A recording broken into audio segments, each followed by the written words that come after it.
will punch 2 tickets to championship weekend. Penn hasn't been to the national semifinals in 34 years.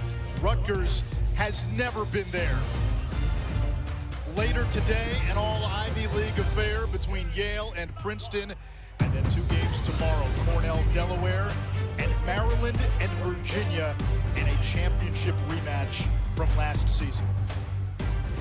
And good afternoon, Anish Shroff, Paul Carcaterra. Normally we would be joined by our pal Quint Kesnick. Q is not here with us today. He is with his family after the sudden passing of his brother this past week. And I think I speak on behalf of you and I, the entire lacrosse community. Quint, we're thinking of you. We miss you. We love you. When I think of NCAA college lacrosse in the month of May in the tournament, I think of Quint's voice, I think of his presence, and he's missed. Yeah. And Q always talked about growing the game, right? Growing the game. And what's interesting about our game, we've got 2 stars coming from the Pacific Northwest, Oregon, here in Long Island. If you told me 20 years ago the 2 featured players on this field in a quarterfinal matchup would be from the state of Oregon, I would have thought you were crazy. But for Rutgers, it all starts with Ross Scott. They were in desperate need of a quarterback, a guy to establish the offense coming to the season. He delivered with a knockout punch. He carted a snowman against Harvard a week ago with the 8 goals. He's only 2 away from a single season record for goals at Rutgers on the banks with 50. He's been explosive. He's only 5'9", but he's 176 pounds. With his hockey background, he's stout, he's strong, and never gets pushed around. The 8 goals last week against Harvard, 1 shy of a single-game NCAA tournament record. On the flip side, Penn's got Sam Handley, larger than life, an American tall tale. This is Paul Bunyan with a lacrosse stick. 6'5", 230, and he plays much bigger. What makes him so special is he's an outlier in this NCAA tournament. He's a quarterback from the midfield. Everyone generates offense from behind. Penn does it with their star midfielder, Sam Handley, the Ivy League Player of the Year. He can beat you in so many ways, Anish. His skill set, size, strength combo is like nothing in college lacrosse right now. He's a midfielder, and he is closing in on Penn's single-season points record, 5 away from tying the mark. Penn and Rutgers last met back in 1986. Tony Seaman and Tom Hayes were the coaches in that matchup. It's crazy when you think about it, and Penn went to the national semifinals in 1988. There's Coach Mike Murphy. Rutgers has never been to the Final Four, Nish. For both of these teams, the semifinals has been that runaway American dream. Penn 1-7 all-time in the quarterfinals. Rutgers 0-7. Brian Brecht has one of the most veteran teams in the country, 27 seniors and grad students combined. They have done well in the transfer portal, 15 transfers. Rutgers looking to punch its ticket to East Hartford. Penn looking to get there for the first time since 1988. The face-off is set. Jonathan Duhenio for Rutgers in black, and Jamie Susai, the senior, for Penn in the whites. The winner of this game will get either Cornell or Delaware in next week's national semifinal, and Penn wins the opening faceoff. Susai lost his stick. Rutgers keeps it in bounds, and a frantic start. It comes to Penn almost, and now it does. Kark, something to watch today. The temperature a lot warmer than it was for both of these teams last week. So what does that mean in terms of depth and durability? Rutgers has more depth. They want to run. Penn will beat you in the half-field offense. If it's a full-field track meet, I favor Rutgers. Half-field, I favor Penn. James Shipley feeding Ben Smith, the hero last week. And the backup one by the Rutgers goalie, Colin Kirst, a fifth-year senior, a captain, and he was sensational last week in the win against Harvard. And he's got big game experience. Last year against North Carolina in this same round, Rutgers lost in overtime. Kirst was magnificent. In 3 career NCAA tournament games, Kirst has stopped 2/3 of his shot. We get the first save for Patrick Birkinshaw, who might be the hottest goalie in this tournament. Penn out and running from the wing. Shot blocked off the cross of Cam Rubin. And the ground ball won by Rutgers. Credit Bobby Russo, 88 in black, to stretch out against Rubin, 12 in white, who loves the left hand from deep. Here comes Shane Knobloch all the way. Nobody picked him up, but he missed the cage. And Ross Scott will trigger for Rutgers, 5 in black. 8 goals last week. He's closing in on the school record for goals in his season. He's at 48. The school record is 50. Ronan Jacoby, former D3 All-American. Patrick Birkinshaw, the Virginia transfer, in goal for Penn. He's picked up his play immensely since the start of the Ivy League tournament.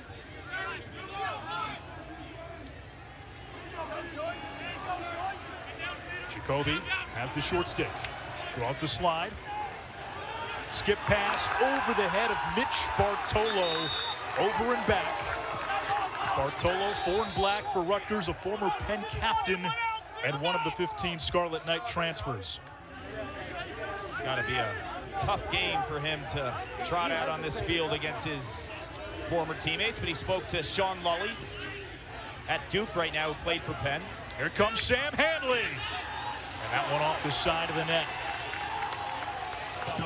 Like a triceratops coming at you downhill.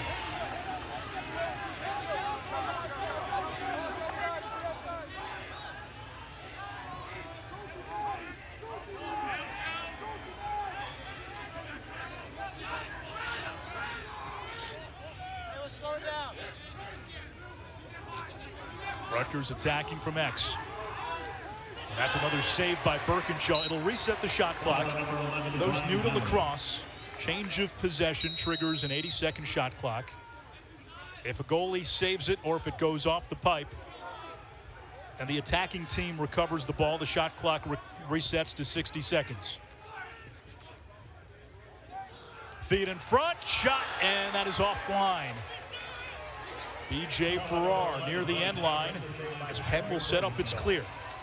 Interestingly enough, something to watch today. Penn turns it over a lot, but Rutgers isn't the type of team that's really going to challenge you bringing it upfield.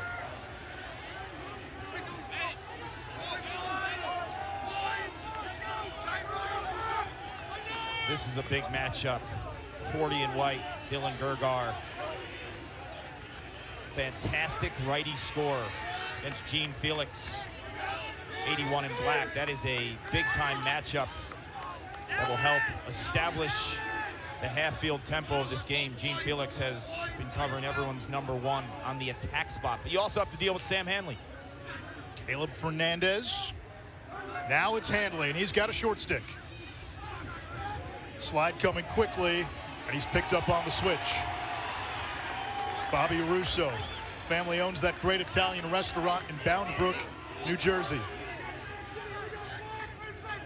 Ben Smith, 24 in white, 5 goals last week against Richmond, including the game winner and the game tying goal. Comes back to Handley. Cause turnover. Here's Russo in transition. This is big for Rutgers. If I'm Rutgers, I want to trap Sam Handley here. 26 in white. They want to play him almost every possession. If you could tire him out on defense, this is what you want to do if you're Rutgers. And we've seen this all season with Penn. This doesn't happen as often as you would think. Scott slips coming around X, plays it back to Jacoby. Still no score, 5 minutes in. See, if I'm Rutgers there, I'm playing 5-on-5. I'm keeping him on the field. Bounce shot is offline. Rutgers will keep it. Handley runs off. Rutgers 0 for 5 to begin. It's 90 degrees plus on the turf. Tire out the superstar. Here comes Bartolo, the former Penn Quaker.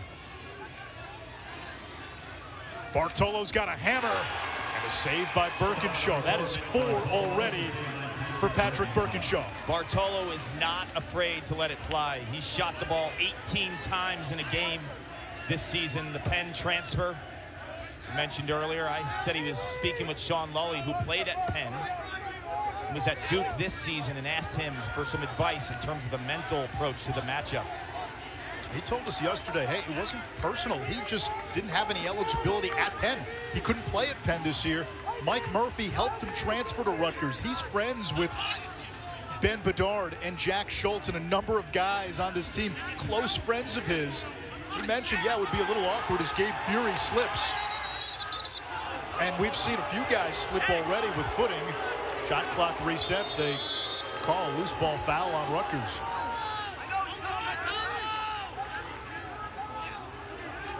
We're seeing Penn use some more depth early. Here's Robert Shane. Only 3 career goals. Junior out of Potomac, Maryland, and now Ben Smith. Handley not out there. Shane missed the cage. Shot clock at 35, still plenty of time for Penn. A Quaker team that has been the best entertainment dollar in the game this season. 7 of Penn's 15 matchups have been decided by 1 goal. And they'll play anyone, anywhere. Smith loses his man, gets top side and missed the cage. Still no score. Almost midway through this first quarter. Smith's play is big, Anish, because Tynan Walsh, who is establishing himself as kind of one of those dual threat attackmen, feed and score, he's out now. James Shipley offline. We're told Shipley is close to 100%. He did not play in the Ivy League Championship. He was limited last week against Richmond, an elite dodger from the midfield. Shane trying to scoop this up. Shot clock expires. Flag down.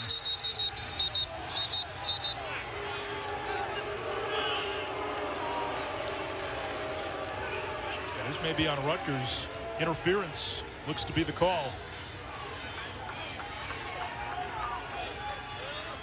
Black 81, interference, 30-second technical. 81 black, interference, 30 seconds, reset to 60. That's a backbreaker with the shot clock running down to get called for that flag. And they get Jared and Gene Felix, the all Big Ten defender. Exactly. You're playing good defense. Buckling down. 90 degrees on the turf. With this Penn extra man unit, it's really complicated because you have Sam Hanley, who everyone is petrified of at the top, 26 and 1. But you have a righty shooter in Gergar, and then you have the lefty shooter in Rubin. And a save by Kirst. That was Penn's first shot on goal. They missed the cage on their first 6 attempts. And now Rutgers will set up the clear. Big save by Kirst. You don't want to go man down against Penn. They have the tools to beat you.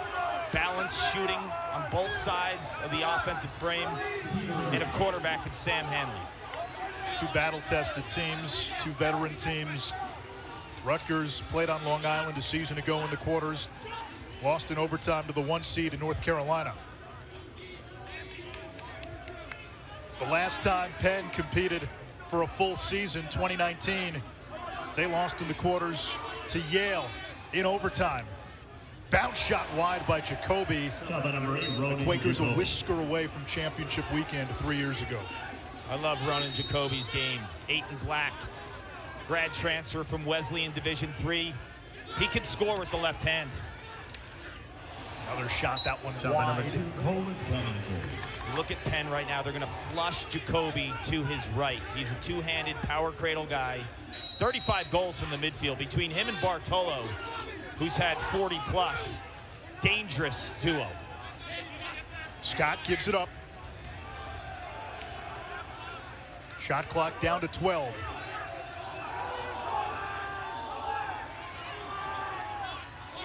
Rutgers coming around from X. Shot clock down to 4. That one offline as well. Rutgers now 0 for 9, only 3 seconds to go. Let's see if they roll this in the corner. And they will.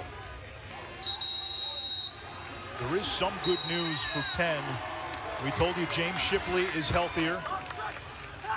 We're told they'll also get Brendan Lavelle, their top defender, back. He had been out the last 4 games due to an off-field issue. He has not started. We have not seen him yet, but he's expected to play. And that's huge because then you can put B.J. Farrar, who's I think your most dynamic guy defensively, #1 in white, back at the long stick midfield position. He gives you some transition. and he can lock down one of the Rutgers midfielders. Right now, Farrar playing close defense. Hanley beats his man, feeds the wing.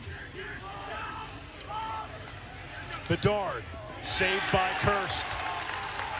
Kirst will eat that up all day long. That is too easy for the veteran in the cage. He and Ross Scott, who had the 8 goals last week, they're roommates. With that big cup of Joe, handcrafted every morning as Scott misses wide. Coffee's for closers, yes, right? It is for closers. You were hard on them yesterday when he told you he was, you know, drinking some brands that maybe were below your level. You kind of gave him a jab. Man, he's a college kid. I told him, I said, you know, the story was, hey, he likes the handcrafted coffee every morning. And I said, you know, explain to me how you do this. And, well, sometimes it's Dunkin', sometimes it's Starbucks. He didn't say Folgers. Grandmother drank Folgers. First goal of the game, it's Ross Scott. He built a snowman last week, and he gets the scoring started on Long Island. You've got the veteran in the cage. Colin Kirst has always brought his A game when the stakes were high. He did it last year in this same round, on this same field against North Carolina. You give it to the hot hand, the Oregon native. The quickness at X, he delivers. Rutgers is up by 1.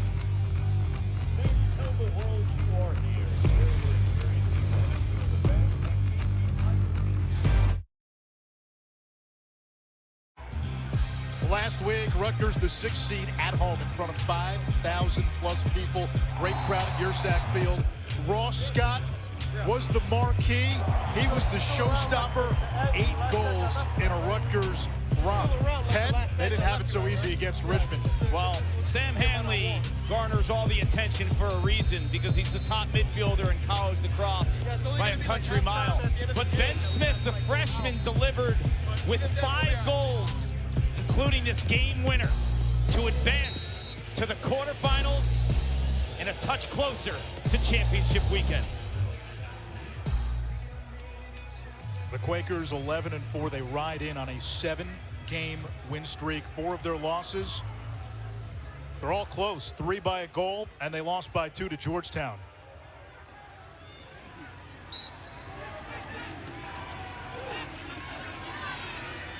Zusai wins the faceoff. Rutgers attacks him, and we get a flag.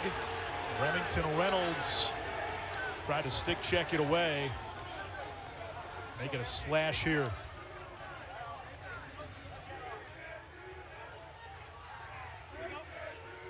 Black, 25, slash, 1 minute. Take a look here. Just hacking away. Yeah, it's 26. They said 25. I think it's 26. France Kowiak. Yep. Who's a veteran defensive midfielder with the short stick out of the state of Utah. 25 years old. He served a 2-year LDS mission in St. Petersburg, Russia. Gergar's been dangerous on the man up. 40 and white. Fires from the wing. Kirst reads it all the way. See how pumped he is? He's fist pumping. When you're a goalie, you make those 2 big initial stare down type saves. The confidence. Kark, we talk a lot about the Rutgers NASCAR offense, but they pick their spots when they run. Normally it's off a goalie save. Obviously you're not going to do it man down.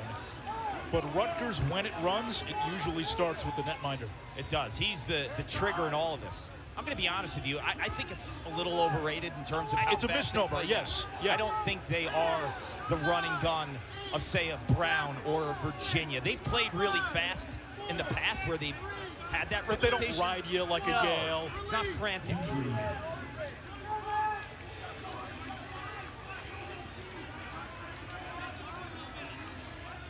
Ryan Gallagher, 34 in black, over to Shane Knobloch.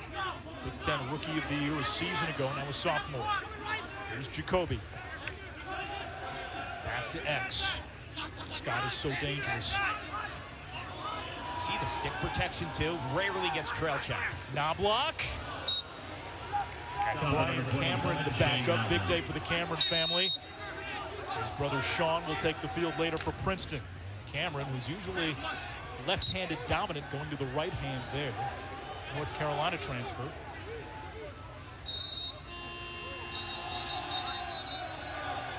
Shot clock violation on Rutgers, so Penn will get it back.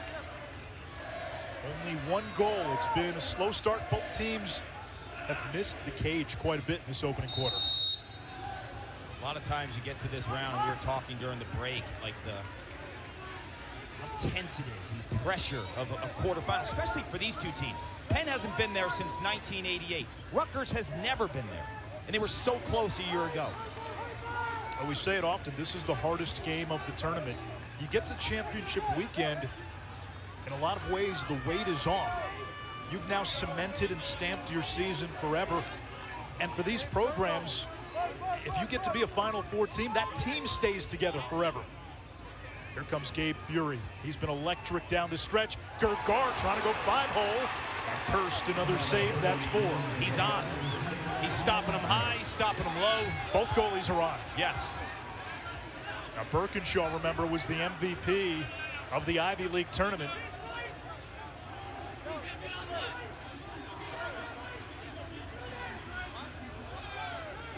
Good matchup here, Scott and Farrar, who can match him step for step.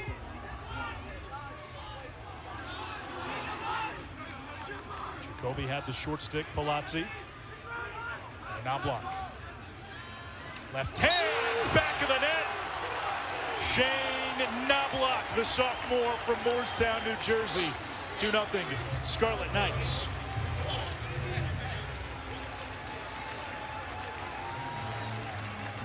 Knobloch is showing you some persistence. First team all Big Ten this year.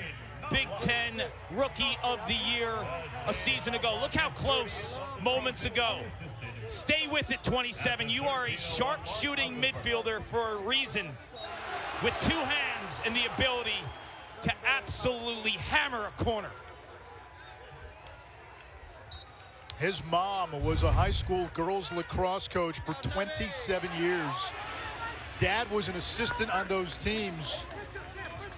He grew up around the sport, and he is adept as a feeder and, as we saw, a finisher. And he's very two-handed, which makes him difficult in terms of like that split and hit mode of a midfielder. That's going to be a violation. You have to get the ball over midfield before the shot clock hits 60. Rutgers can go quickly here. Final 90 seconds of this opening quarter. Penn scoreless. It's 2-0 Rutgers.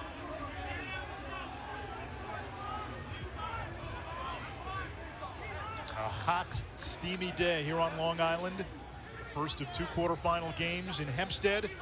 2 more in Columbus today, or tomorrow. Virginia and Maryland, Cornell and Delaware. The Fighting Blue Hens. The biggest upset of round 1, taking down 2 seed Georgetown. We were talking earlier. They completely outplayed Georgetown. That game was not a fluke.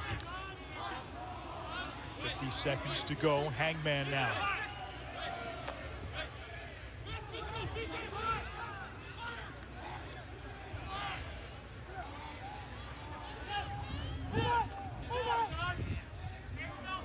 Shot clock at 20, about a 15-second differential.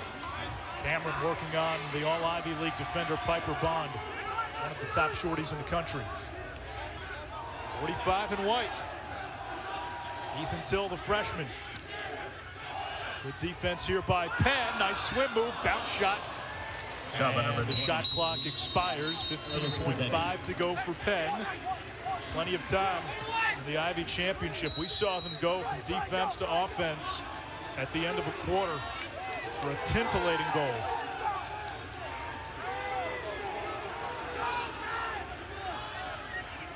Bedard picked up out in the restraining area. Here's Handley. And time runs out in quarter number 1.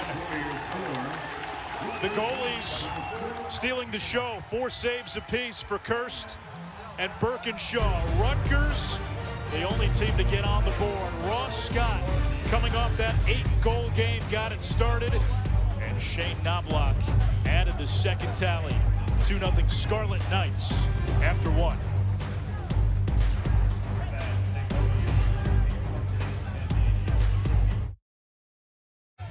Colin Kirst, the Rutgers goalie, he is part of what's now become the first family of college lacrosse. 4 saves in that first quarter for Kirst, who has been locked down in the postseason. He has, and if you watch his saves, they're high, they're low. The quick hand speed of 23 in black, and the family. You got 3 shooters, 2 goalies.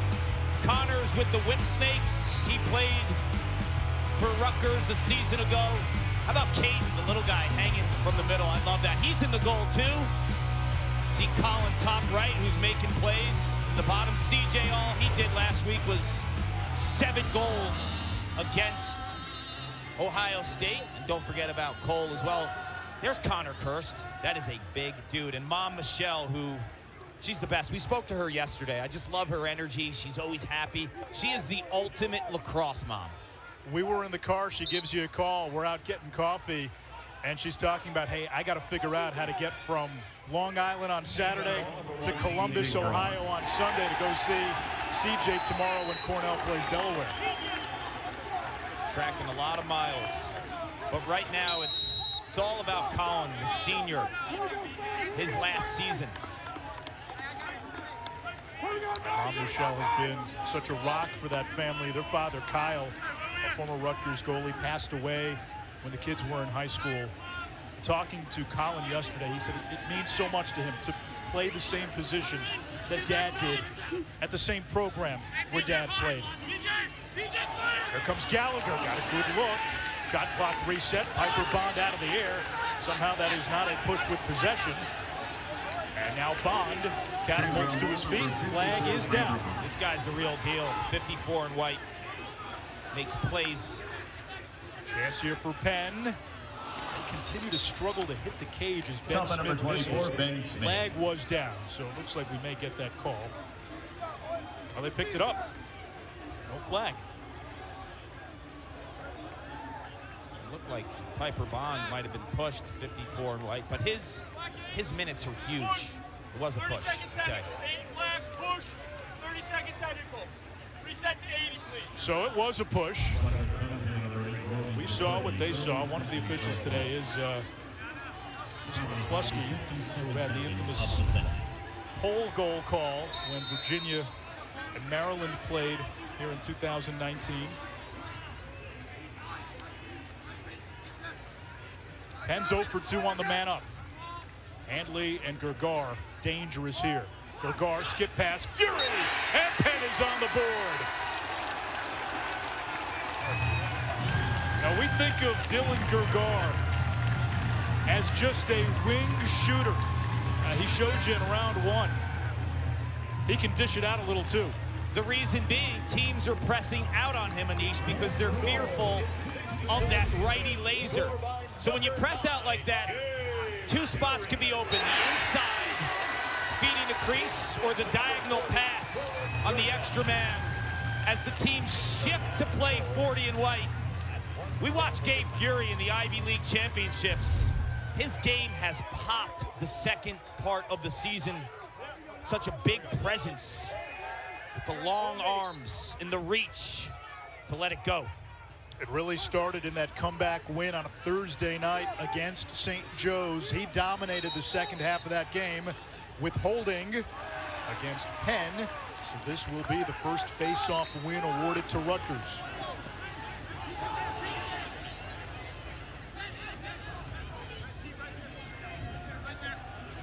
Mitch Bartolo, the former Penn captain, casting a 6'6" shadow, number 4 in black. He was simulating Sam Handley for Colin Kirst in practice. Here comes Brian Cameron. Here we go, block, they say block! Now Gallagher, 2-time captain, 5-year starter for Rutgers.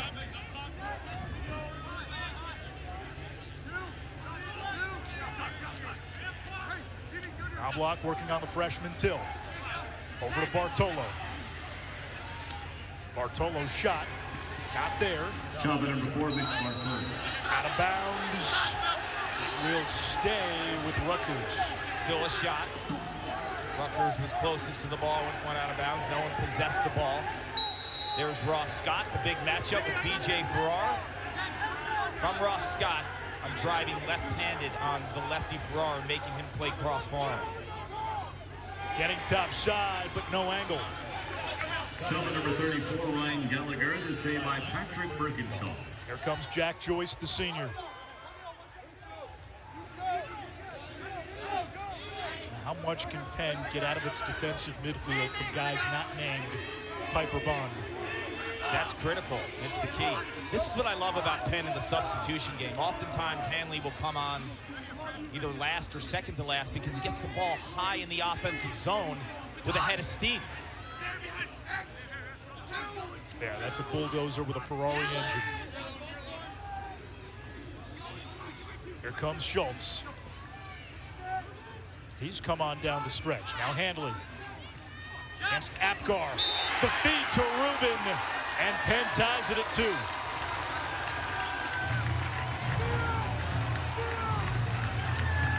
Patrick Birkinshaw is at 56%.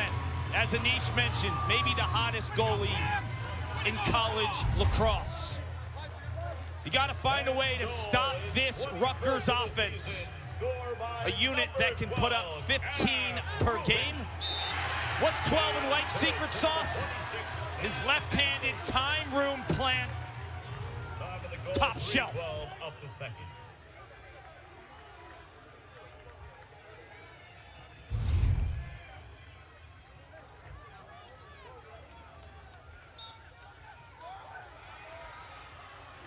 Rutgers wins the face-off, going all the way, not much on it. And there's Birkinshaw. That was an easy one. 6 saves now for the MOP of the Ivy League tournament. Strides that Birkinshaw has made at Penn. Remember, he was on that Virginia team in 2019. He really struggled for Penn in the shortened 2020 season.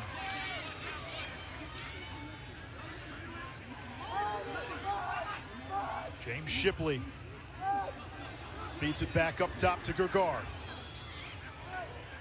Fury bouncing off one defender, breaks a double. Ben Smith, bounce shot, save cursed. We've got 2 goalies right now that have taken the Super Soldier serum.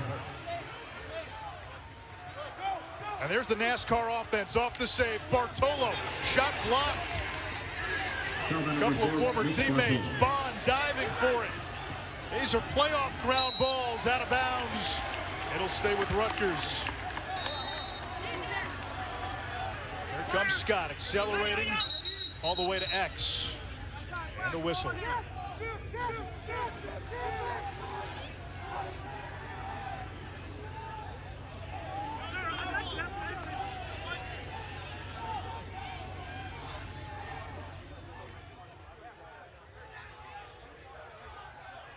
Might be a clock issue.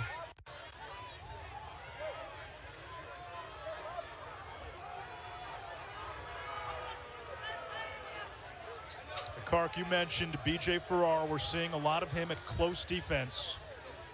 He's dynamic as an LSM, but the Farrar-Scott matchup has been a fun one so far. It is, and he's the one guy on Penn who can match feet with Ross Scott.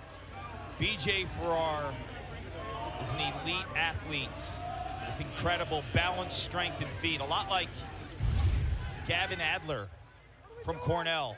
Don't be fooled by the size, man. They are so strong and they win the leverage game, and he will fight you for every ground ball.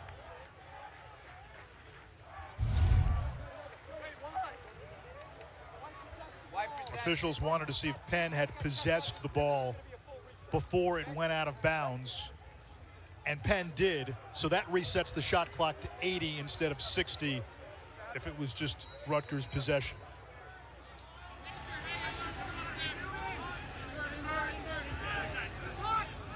Ronan Jacoby against Piper Bond. Jacoby beats his man. Left hand free. 3-2 Rutgers.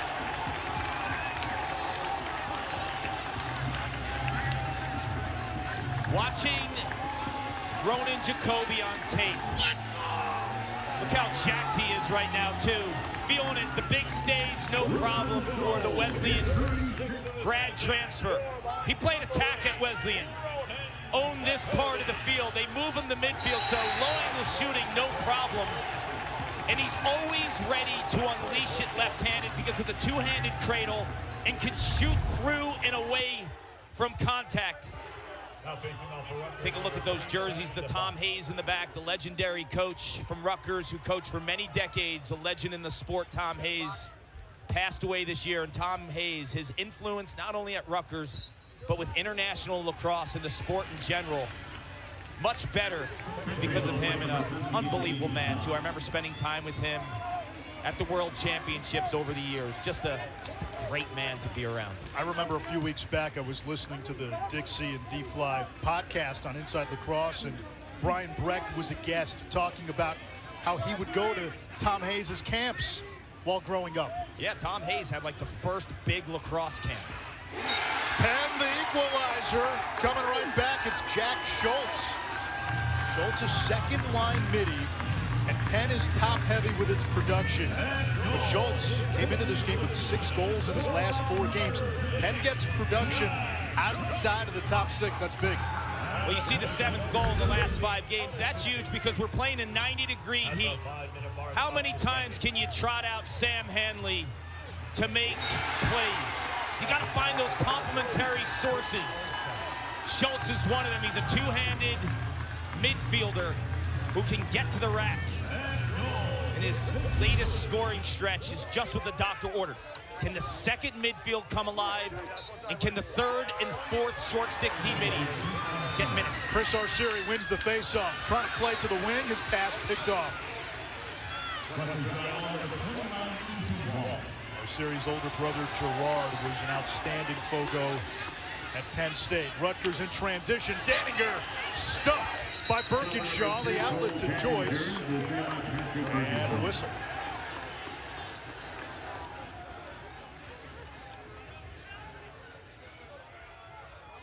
If you're a shooter right now, Carp, are these goalies in your head a little bit? They are, because you've seen them make saves. Let's hear the call. I'll give you an explanation. 5-4.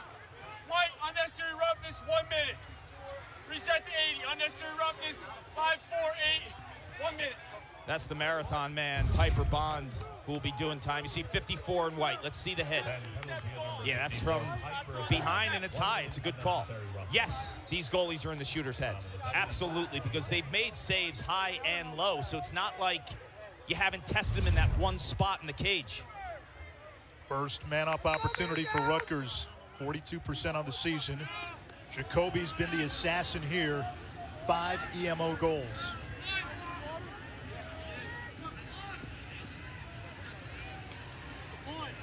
Bartolo's dangerous here too. Picked up way out in the restraining area by Farrar. Civetti, man-up specialist. Trail check Farrar. You got to talk if you're Rutgers. Talk to your teammate. Say, watch your back. That is a blown opportunity with the extra man. And Penn had a funky defense kind of pressing out with Farrar, but then he became the trail checker, almost roaming like a free safety. Still 15 seconds on the Rutgers man-up, so Penn on offense, a man down. Sam Handley controls. 6'5", 230, Goliath from Oregon. Handley, a Tewaaraton finalist. That's the Heisman of lacrosse. He gets it back from Fury. Handley looking to feed inside, missed Gergar. Handley tumbles to the ground. And a little slow getting off the field. Rutgers turns it over. Scooped up by Theo Lenz. Penn in transition. Rutgers able to get back. 2 blown opportunities within the last minute for Rutgers. The extra man, and then the blown clear. You have to play clean if you're Rutgers. You're not going to rely on the face-offs to get the possession, so you have to find certain spots in the clearing game, the extra man, to make Penn pay. Here comes James Shipley from Weddington, North Carolina. Over to Gergar. Good ball movement. Right on the doorstep, it's Rubin. Flag down. In the crease. No goal.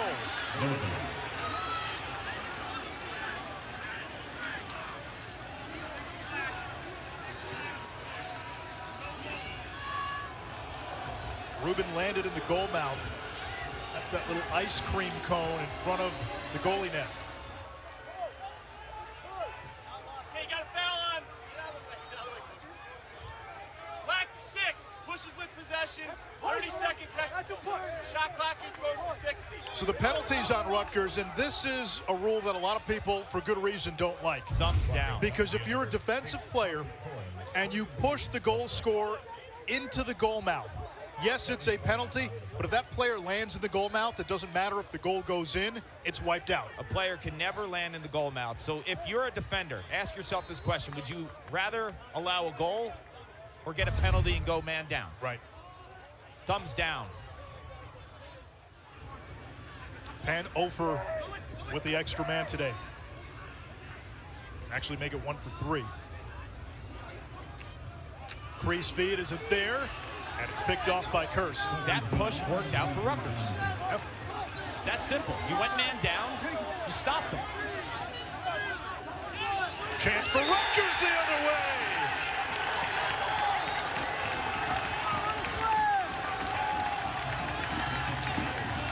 The Scarlet Knights making it work in transition. First glimpse of that NASCAR offense today. And Rutgers takes a 4-3 lead. This is exactly why this call is awful. Penn can go up 4-3 on a Rubin goal. Rutgers, well, they're smart. They're playing within the rules. Push, make him land in the goal mouth. Stop them on man down. Sticks in the passing lane. Your goalie throws darts for outlets. Rutgers hits in transition, makes Penn pay, and the Scarlet Knights are up.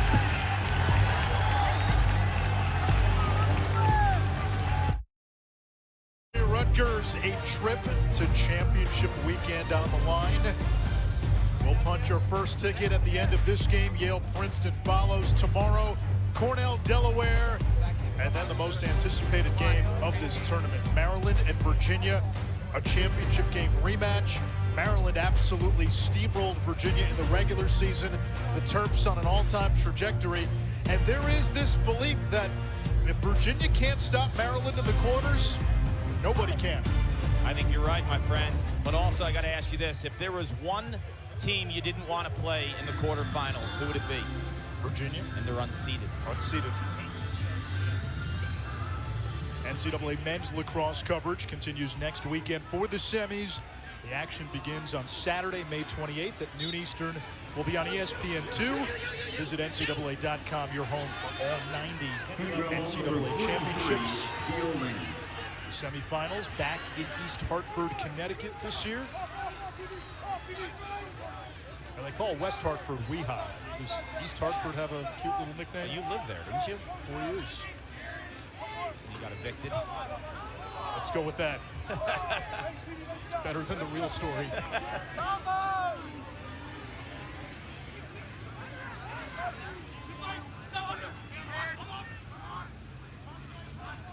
Gergar over to Rubin. Has it stick checked away. Nice play, Gene Felix. We get a hold on Penn. Rutgers ball. That's the way you want to defend Cam Rubin. You want to play the contact game with him. If you allow him to set his feet and let it rip, the hands are lightning quick. The stroke is a thing of beauty.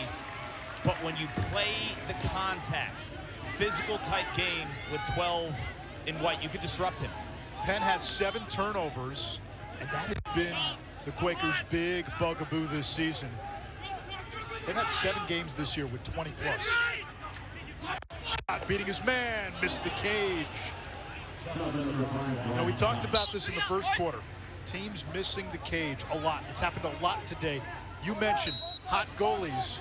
As a shooter, maybe you're trying to be too perfect. That shot, you had to be perfect if you're Ross Scott. You had no angle. But when he came off the pick, the Rutgers player who set the pick fell down, so he couldn't back up the cage, so he lost possession. Penn was closer to the ball off a shot. James Shipley now on the midfield unit. He's got it, 37 in white. His high school, the Weddington Warriors, playing in a 4A state championship game today in the Raleigh area. And Shipley cranks, and there is Kirst. You ever see James, his younger brother, play lacrosse? Will, he's now the running back at Clemson. I saw him after his freshman year in the summer. He was an amazing two-way midi, a motor unmatched. Like, you watched him, it looked like if you gave Christian McCaffrey a lacrosse stick. That's Will Shipley. I may have to do that in the fall. With skills, too. With skills. That program in North Carolina, Weddington, the premier program in the state. They bumped up from 3A to 4A, playing for a state title today.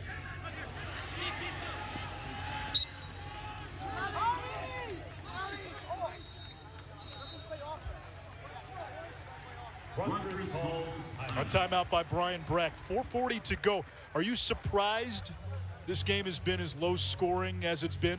Yes. Why? You know, the heat I knew would be a factor. I just looked at both of these teams and getting into the flow of their offense in the last month. You know, Jerry Byrne is the head coach at Harvard and the defensive coordinator there in terms of establishing a presence. They blowtorched Harvard last week. Rutgers did.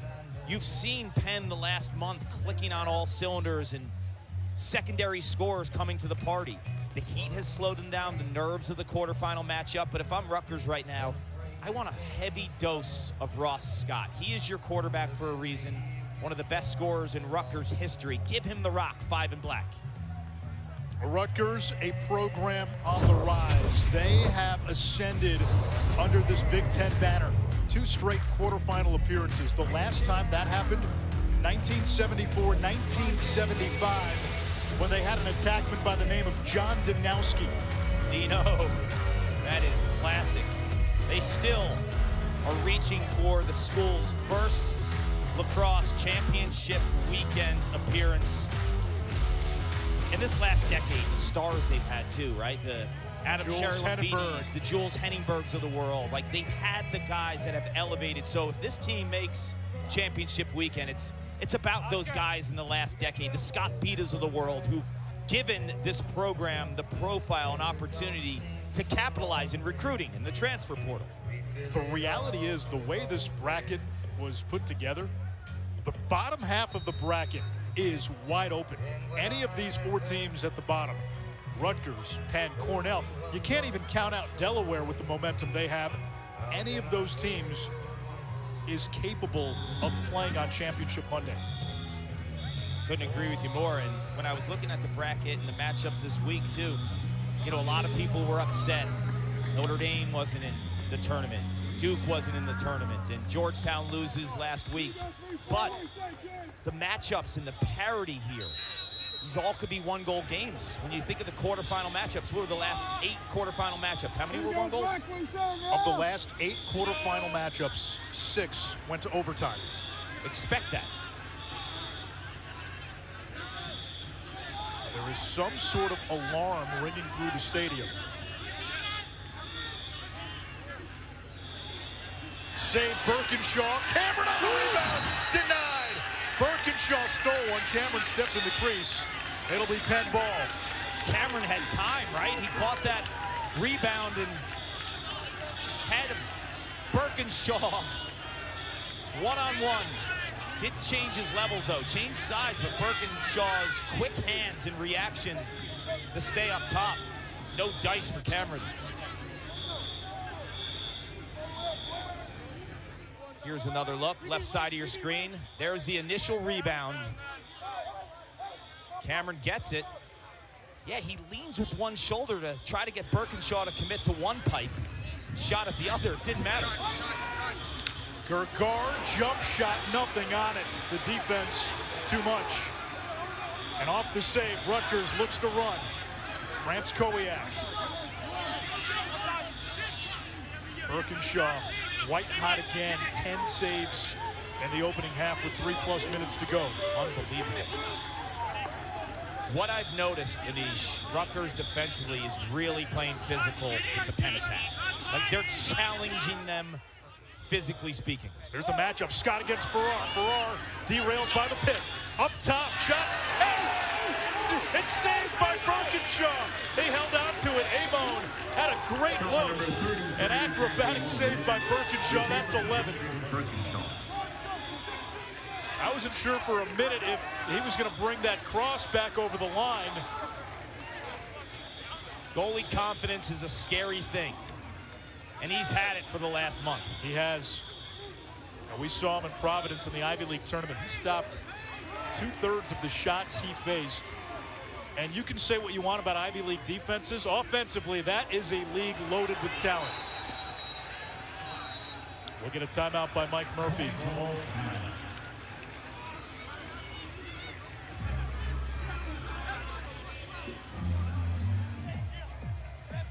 Birkinshaw, the later stages of this season, has been staring down shooters and winning battles. And he's not a quiet goalie. Like, a lot of goalies will sit on shots, little body movement. He flops and flares everywhere. Did that cross over the goal line? Now let's take one more look at that. It may have, but it's such a quick play for an official to make that call.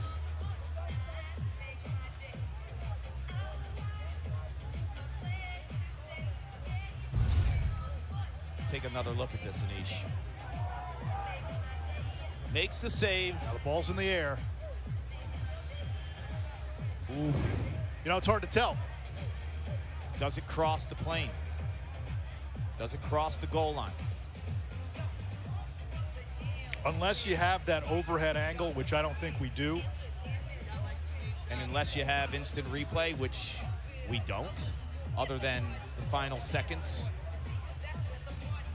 of a quarter or a half. Listen, at the end of the day, that is an incredible save, whether that goes in or not. If it goes in, obviously it's not counted as a save, but Birkinshaw has stolen a couple of goals today.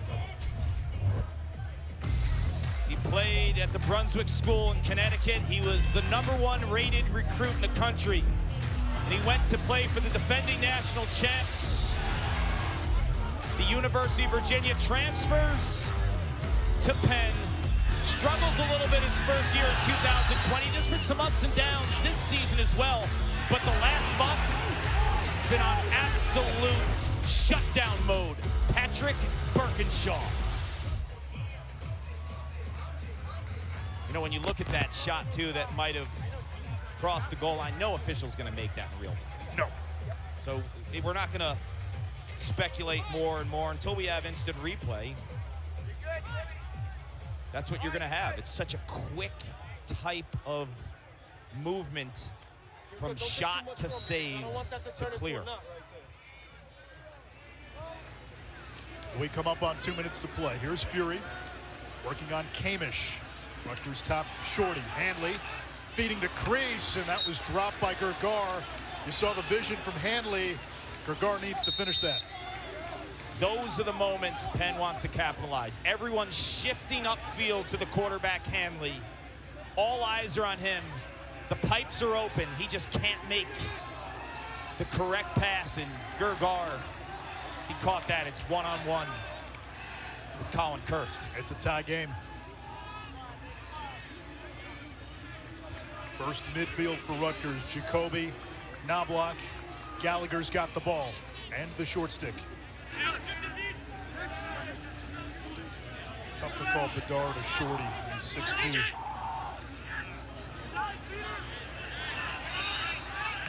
And that's Penn ball. Peter Blake, the junior out of Massachusetts, the hustle to the sideline. Less than 90 seconds to go. Opening half. 4-3 Rutgers. Birkinshaw. Manganel's this one downfield. Gene Felix lost it. Recovers. Now ambushed. Down he goes. No flag. It comes to Penn. I thought he was pushed. 81 in black. Looked like he was pushed from behind. Lost his helmet as well. No call. And Penn, with 50 on the shot clock, less than a minute to play, They're in a good spot. Hanley, full head of steam. Skip pass, Gergar from the wing. Textbook. We're tied at 4.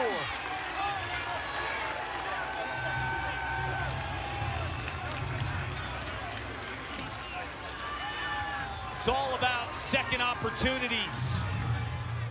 Cashing in.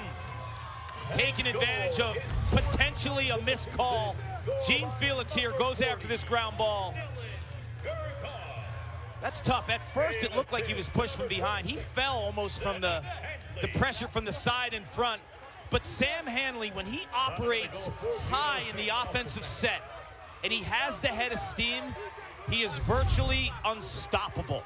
When you see that moving force coming downhill, the entire defense has to respect Sam Hanley, and he's able to make those diagonal passes to the pipes to guys like Gergar and Rubin.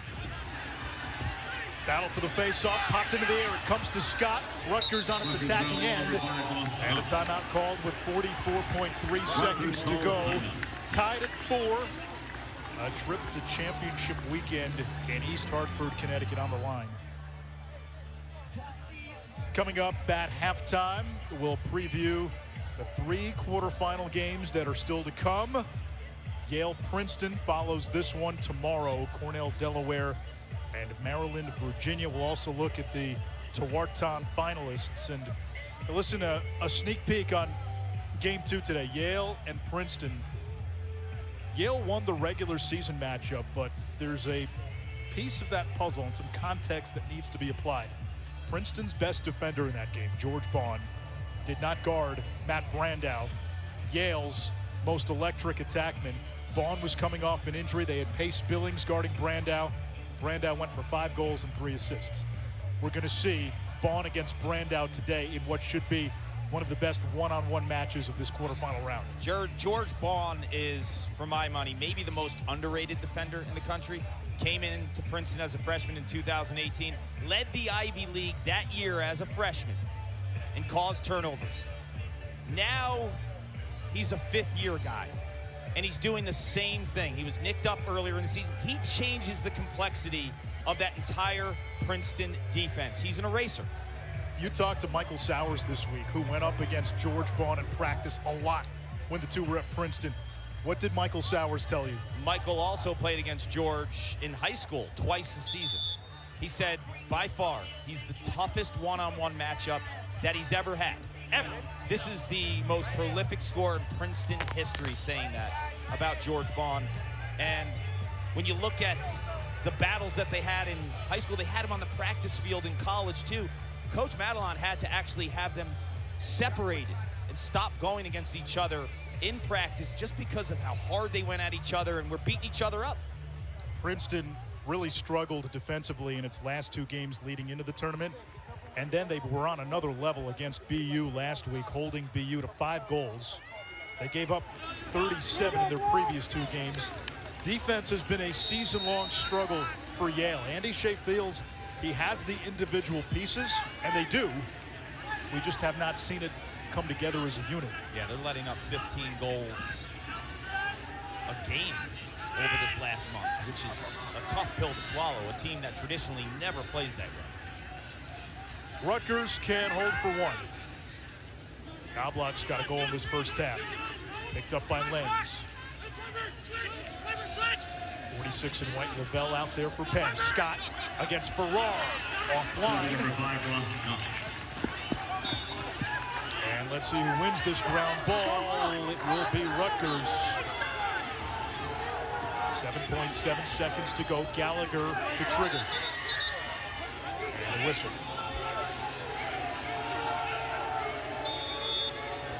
Gallagher against Joyce. 5 seconds. Gallagher streaking to the cage. Joyce dislodges it. A trebuchet downfield. And half number 1 comes to an end as Kirst snags it out of midair. Penn and Rutgers playing to a stalemate through 30 minutes. Tied at 4.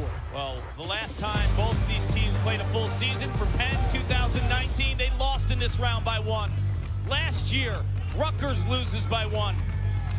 They're in the same place, looking to advance to champ weekend.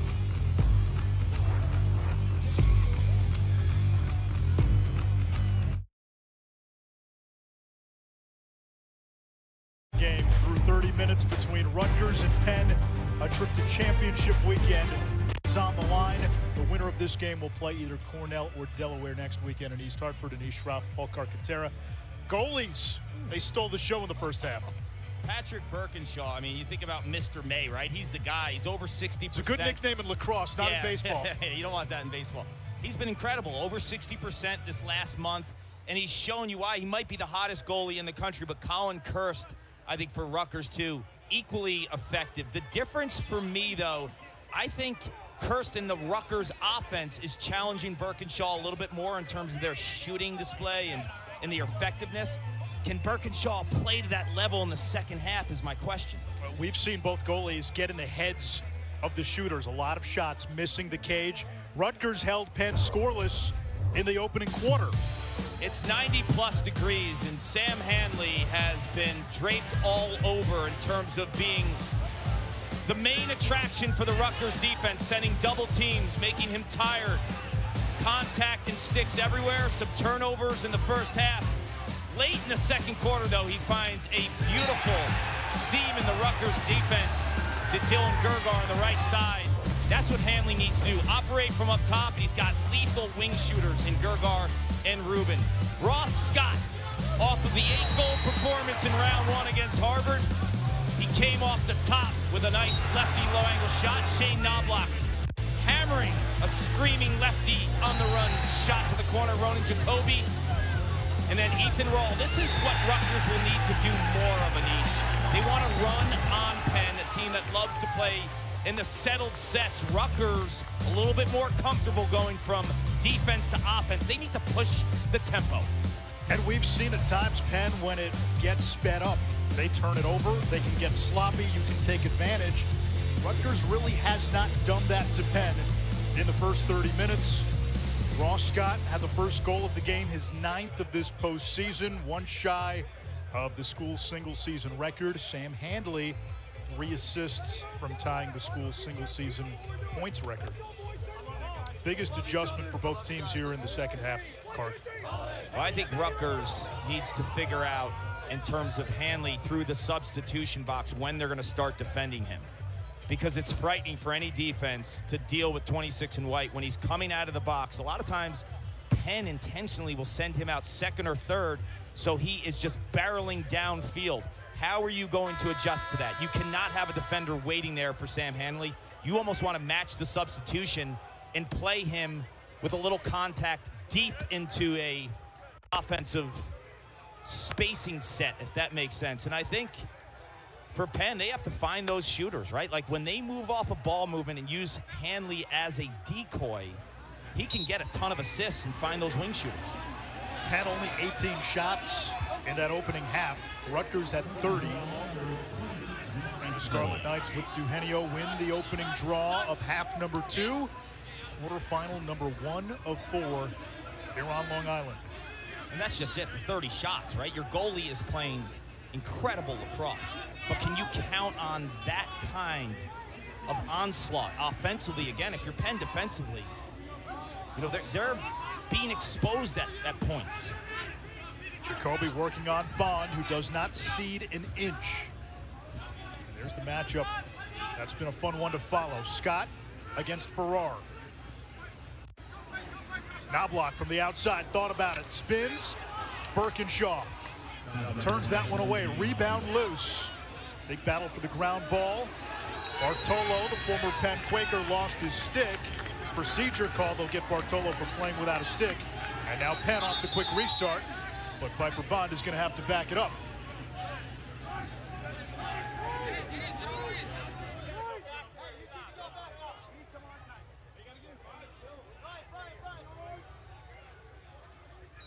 Watch Handley come out of the box here. He's the second one on this time. As you said, oftentimes the second or third one on. Fury runs on. Fury, Shipley, and Handley, the starting midfield. Fury had a steam. Fire, save! Kirst.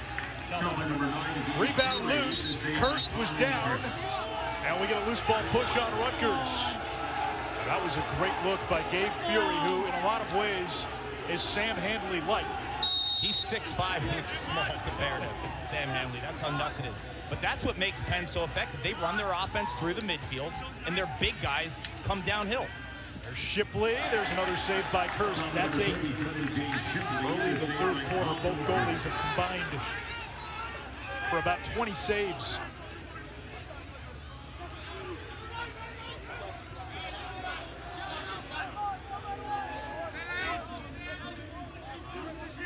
Lavelle that time picked up Scott.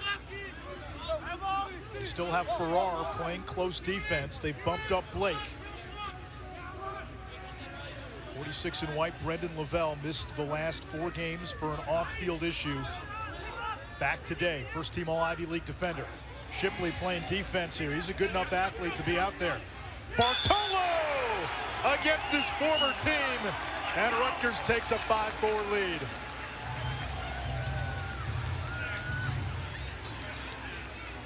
Been an exchange of body blows between the two goaltenders. Birkinshaw has been brilliant. So is Colin Kursk from Rutgers. Closing the door on Gabe Fury, staring him down with a laser of a shot, and then Shipley with the low angle.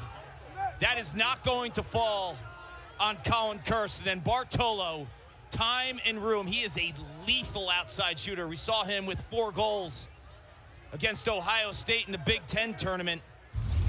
Loved chatting with Mitch. He grew up only a town or 2 away from where I currently live, and we had a chat. He was a late developer.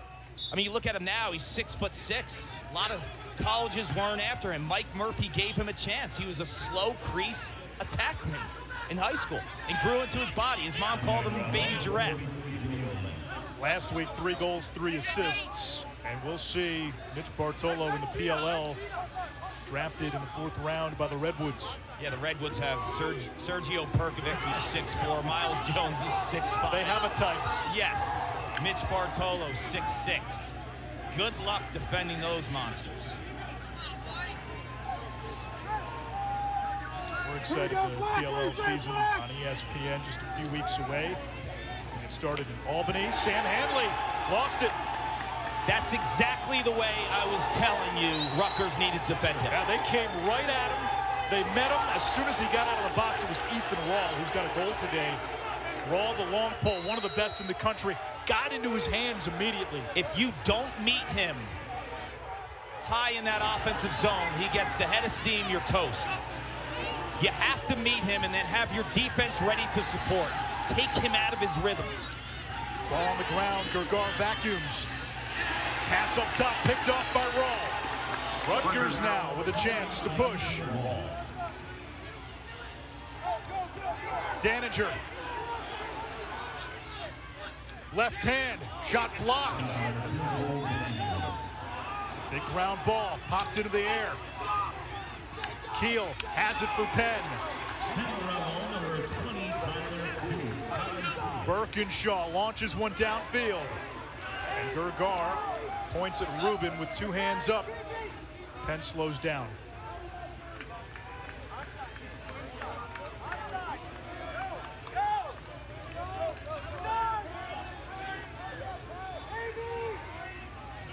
Two in white, Luke DeJacobi, Jr., who played his high school ball at Malvern Prep. Pennsylvania powerhouse. Now Robert Shane. A breather for Handley. Shane, DeJacobi, and Fury, the midfield for Penn. Shane inverts against the short stick Daniger. Help coming.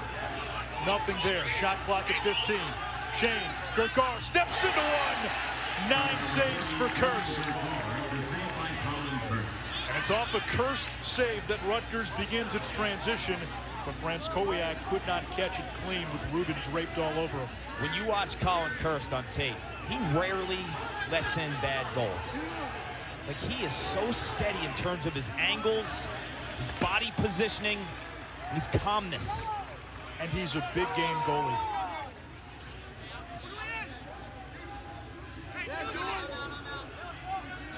17 saves in round one. Had 17 saves in round one last year against Lehigh.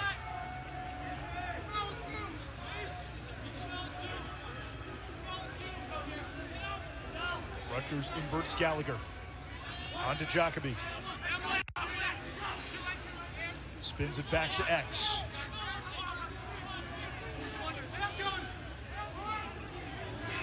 .20 to shoot. Bartolo, wing dodge. Back to Scott. Knobloch fires. Birkinshaw eats it up.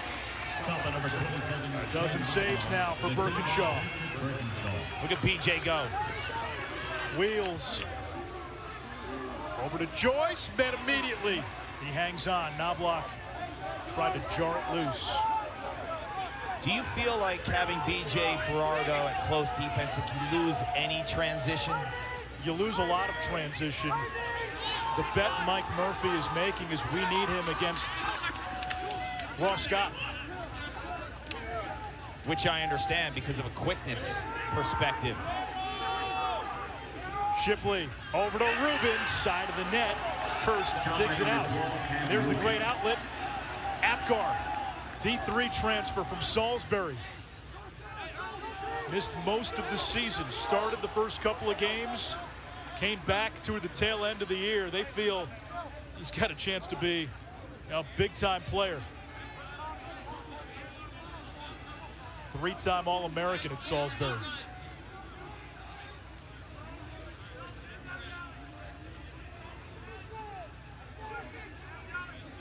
Only one goal in this third quarter. It was Bartolo, the former Penn Quaker. Here he is again. Bartolo shoots. Blocked. Number 4, Mitch Bartolo.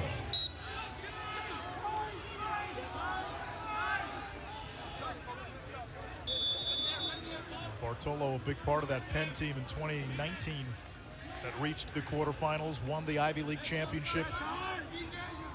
Lost to Yale in the quarters on a jack tie goal in overtime. Save Birkinshaw. Number 5, Ross Scott, is saved by Patrick Birkinshaw.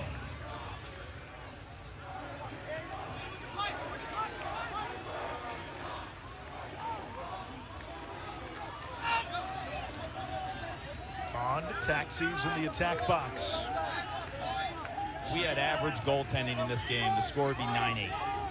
10-9-ish, right? Great these point. these goalies have been on their A game. Rawl against Handley's been a good matchup today. Burgar thought about it. Now Handley. Rawl eyes him up. A couple of All-Americans. Fury's got the short stick. And he's exploited that matchup down the stretch. Now Fury will run off. Penn's depth will be tested now in this second half with the Heat. Schultz out of the box, fresh legs. Open look. Bedard saved Kirst. Russo on the rebound. Tornadoes out of trouble. That was a big-time move by Bobby Russo to evade the pressure, to spin. Daninger. Francowiak. Low sidewinder. It's good. The worm burner past Birkinshaw. 11th goal of Francowiak's career, the third this season for the 25-year-old senior. When you think of Rutgers lacrosse,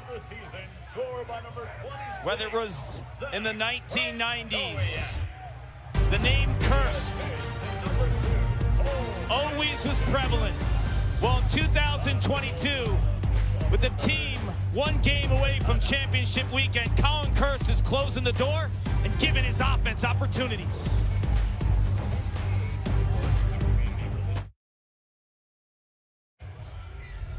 Thompson in attack mode. Oh my goodness! Lyle Thompson. Little stutter step move. Thompson the right hand shot. He scores. There's a nice shot from Lyle Thompson. The summer of Lyle, we get to watch the great Lyle Thompson all summer long on the ESPN networks when the PLL comes to ESPN. Colin Kirst A brick wall in the cage for Rutgers. He's got double-digit saves. We'll see Kirst in the PLL along with his teammate Mitch Bartolo. He's got the body type, the outlets to flourish in the PLL. Cannons got themselves a big-time goalie. Mitch Bartolo, I mentioned with the Redwoods. Yeah, you have a 6'4" to 6'5" midfielder in Sergio Perkovic and Miles Jones. Just add a 6'6" guy. Not bad, and he can spray it from downtown, but Colin Kirst, his ability to step up in big moments, he's never rattled. Face-off violation on Rutgers. 3.5, and the opposition goes man up. Here comes Shipley, head of steam out of the box. Feeds the wing. Hanley with a bazooka from the outside.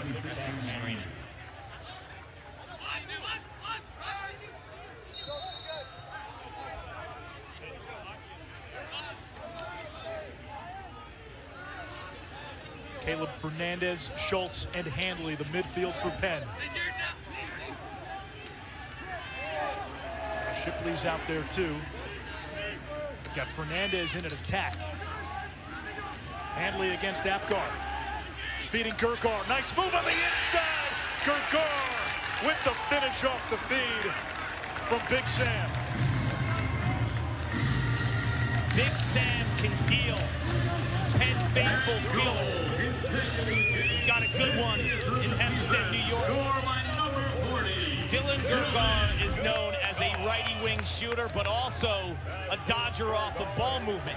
So making this quick underneath move when Gene Felix, 81, kind of overextends in the gap and in the opening is downfield. But if you're Gergar, your first step after you dip under has to be upfield to increase your angle. That is incredible awareness by 40 and White.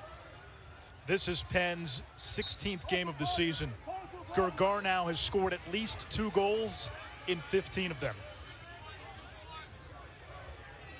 Penn with a 9-4 edge at the X. Ground ball here. Zusai had it, lost it.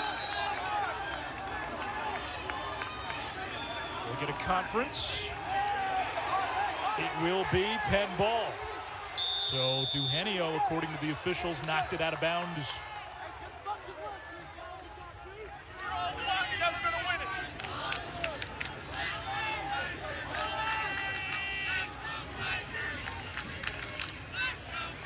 Interesting here, Penn essentially playing 4 midfielders, and Hanley's going to be a little bit of a hybrid. Shane. Gene Felix lost his helmet. And Shane, through the chaos, able to score.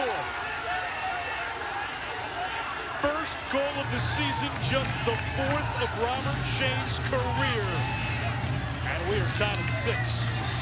And goal, his first of the season, scored by number 3. Penn does a fantastic job of saving this ball through the legs. It's off of Duhenio, so that's a good call by the official. And it gives life. Robert Shane soaks that initial contact from Gene Felix, turns and gets upfield. Gene Felix has lost his helmet twice now in this game. The contact right there, the reset by Shane, and I watched him in high school too as an attackman at the Bullis School. So smooth, and they're running him out of the box, able to play those low wings where he's so accustomed to making plays, and he capitalizes. A top 25 recruit out of high school. Duhenio wins the draw. 4th tie of the game. Penn has never led. A chance to lead for the first time. Palazzi. So right now they have Hanley at attack. They experimented that for 1 game this season. It wasn't as effective, but right now I think it's needed because of the heat, because of the lack of depth. Gergar missed the cage and will stay with Penn. And you get Rutgers kind of guessing. I would assume Hanley will take a few pops here at attack, and you move them back to midfield. You make them change the way that they're pressuring on defense.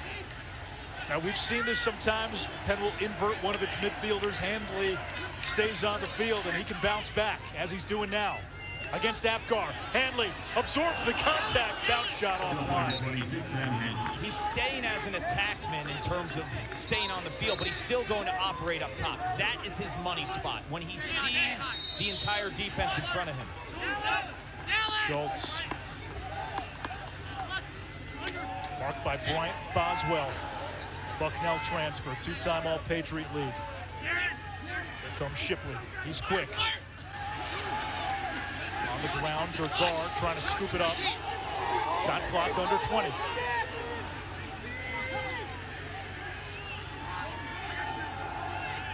Handley from the wing.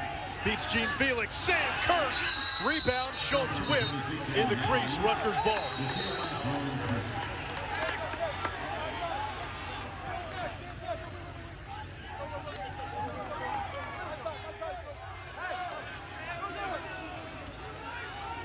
Rutgers jumped out to a 2-0 lead. They have never trailed.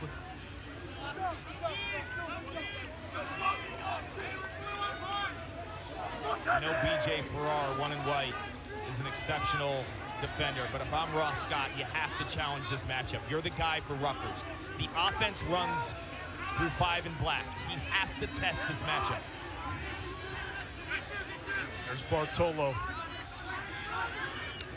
Now Knobloch picked up by Piper Bond. One of the top shorties in the Ivy. Knobloch skirts this one wide.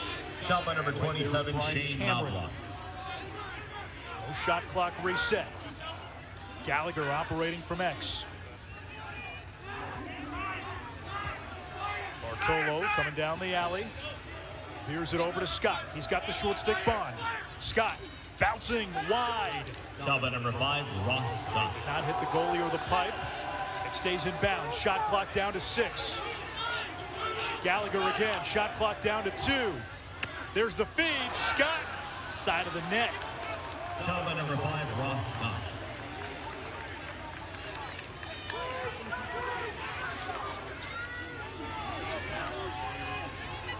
Piper Bond, 54 and white. Dad, James Bond, won a championship in Carolina. And Piper's real first name is James. So there's only one drink order. But it's shaken, not stirred.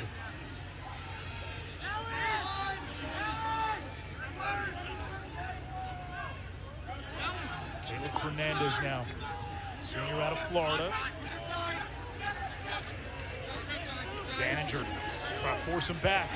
Looking to feed up top. It gets by Fury, and that's over and back. That is outstanding defense by Daninger. Playing the contact game, fighting at goal line extended. I've seen too many times midfielders defensively play in space and they don't make that contact at goal line extended. Daninger's been an unsung hero today. A couple of assists. He's played well on defense. We talk about the Pacific Northwest with Scott and Handley. Daninger out of Lake Tapps, Washington. That unit as a whole too, Anish, right? We were talking in the break. It's almost like a second midfield for Rutgers. Those short stick defensive midfielders have the green light. And offensively, they're producing today. The last 3 Rutgers goals, somebody from that defensive midfield is at a handed. 25 seconds to go. Shot clock irrelevant. This is becoming a regular thing, a quarterfinal thriller. Scott, Warburton wide. Feels great here too, right at Hofstra? Like this is a staple. Quarterfinals at Hofstra, you just feel it. Nice crowd, hot day, feels like summer. Yard sale, flea markets, and a tie game after 3. We were building toward this. Penn has already played 7 one-goal games this season, almost half their games. 6 of the last 8 quarterfinal games decided by a goal. It should be a fantastic finish on the island.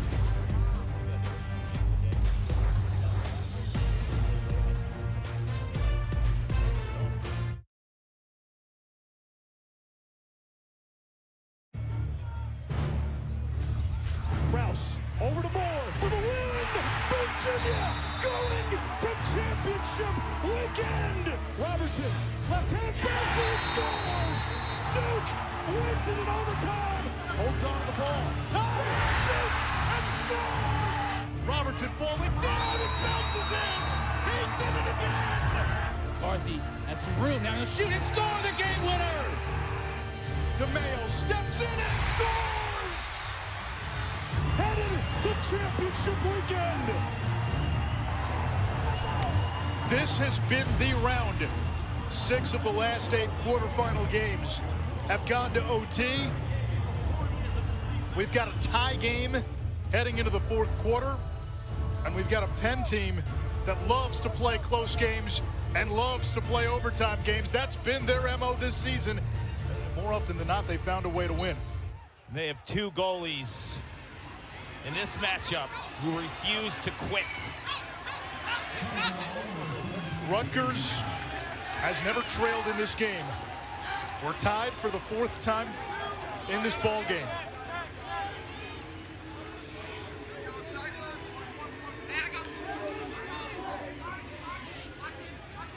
First midfield for Penn. It's a midfield-driven attack.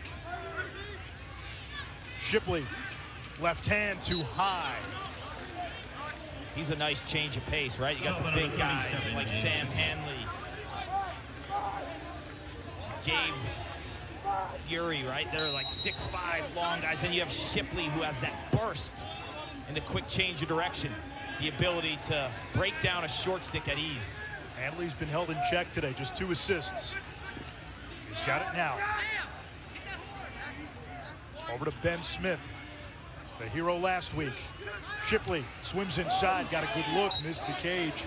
You know, talking to Brian Brecht yesterday, we said, hey, what do you do against a Sam Handley? And his response was, we think the world of Sam Handley, but we've faced pretty good players the last couple of years. Jared Bernhardt, Wisnauskas, Jack Myers at Ohio State.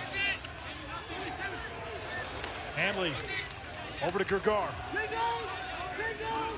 Shot clock down to 10. Shipley falls. Feeds the crease. Right there on the doorstep, a goal! Chris Cannon, and Penn takes its first lead of the game. They're going deep in the bench. Canet is only a freshman. Not used a ton in 2022, but it's 90 degrees, it's hot. Use your bench. Give an opportunity, seize the moment. What a pass by Shipley, who loses his footing, continues to have his head up, and steps away from the pressure. And the freshman speedster from New Canaan, Connecticut, big-time high school football player. Watched him in high school, a punt return type of 2-way midfielder, making an attack-like finish. First career goal for Canet. And it comes in the quarterfinal to give Penn its first lead of the game early in the 4th. How about the play by Shipley, though? Never give up. You lose your footing. You feel the double.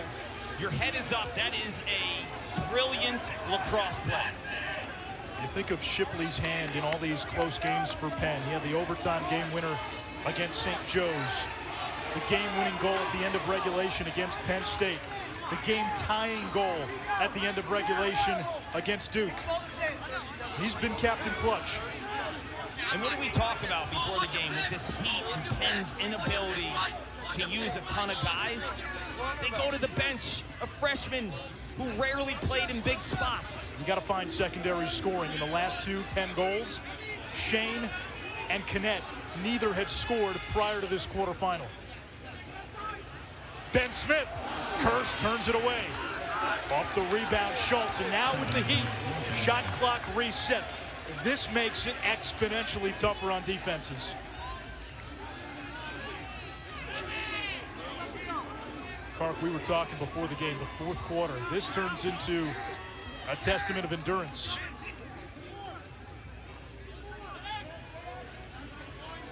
Both goalies have not blinked. Manager's been terrific for Rutgers. Battling Smith on the doorstep. Gergar, the hat trick. 4 straight by the Quakers. And Penn with its largest lead of the afternoon at 8-6. 51st of the season. How do you beat a hot goalie? Ball movement and move him. Ben Smith, the freshman, 5 goals in round 1 against Richmond. Dances around the crease area. And Gergar understands where the slide is, heading towards Smith. And camps out. Colin Kirst has no shot at that. It's quick ball movement, and it's moving pipe to pipe. That's undefeated for an inside shooter. Gergar now 51 goals on the season. 5 shy of former teammate Adam Goldner's single-season school record. Penn's won the majority of the draws. Zusai, honorable mention, all Ivy. Wins another for the Quakers. Mike Murphy told us before the Ivy League tournament, close games don't bother this team. They're comfortable playing 1- and 2-goal games. They've done it all season. Net again, fresh legs. Sam Handley. No charge from up top. Handley on the run. Still without a goal today. Number 26, Sam Handley. He hasn't had the goal, but the attraction he gets from the defense, it always spins. The ability to have like those second hockey assists are off the charts for 26 and white. There's Handley. Looking to feed inside. It's checked away. Looking for Smith. Still plenty of time to shoot. Gergar with his 9th hat trick of the season today. Net has it dislodged, but a push without possession. And that's on Kamish, so another shot clock reset. That's a 5th-year senior against a true freshman. We wondered about Penn's depth. They have unearthed some depth here in this 4th quarter. Canet, Shane. Gergar's pass knocked back. Still plenty of time. Rutgers playing a lot of defense here. Handley barreling down, nearly lost it. Skip pass. Good look here. Fearing save. Kirst. Rebound. Penn. Now this has turned into what, a 2-3 minute possession, maybe longer now. This Rutgers defense is going to be gassed.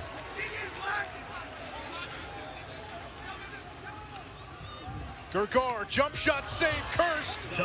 And he's out of the cage to scoop up the rebound. Mark it down, 10:09 to go. 4th quarter, a huge defensive hold for Rutgers. And now the offense has to milk some clock here to give the defense time to rest. And a timeout by Brian Breck. That's a great timeout. I agree. Normally, you don't want to burn it so quickly in the 4th quarter. Because of that scenario on the other end, right call by Breck. Rutgers with a chance to inhale, exhale, catch its breath. Down 2. Hey. 6-4, backs against the wall. Want a shot at championship weekend for the first time since 1988? Dylan Gergar has been absolutely sensational. Then it's Robert Shane and the freshman. First goal of the season. You want depth? You want to go to the bench? Chris Canet answers with the biggest goal of his life. And then it's more Dylan Gergar. The multi-dimensional shooter can spray it from the outside, can get underneath, and can finish inside. Dylan Gergar, 9 hat tricks this season now. Only the 2nd 50-goal scorer in school history. His teammate Adam Goldner did it as well back in 2019. And if you look at the 3 highest scoring seasons in Penn history, number 1 is Peter Hollis back in '77. Sam Handley this year is number 2. Gergar this year is number 3. He's more than just a wing finisher. Yeah, look at their schedule, too. They play the big boys. They don't duck anybody. Time for Rutgers to dig in after a timeout. The Scarlet Knights do not have a shot in this quarter. Here's Bartolo. Skips it over to the wing. Step down. Nabla! His second.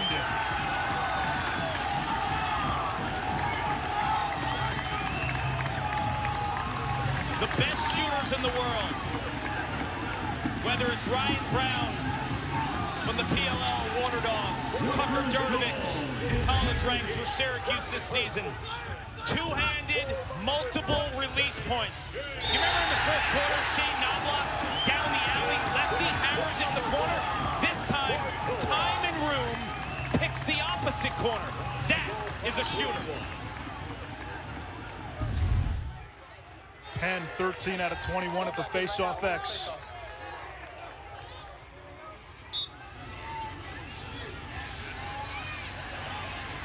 Cameron. And Rutgers now with a chance to get back to even.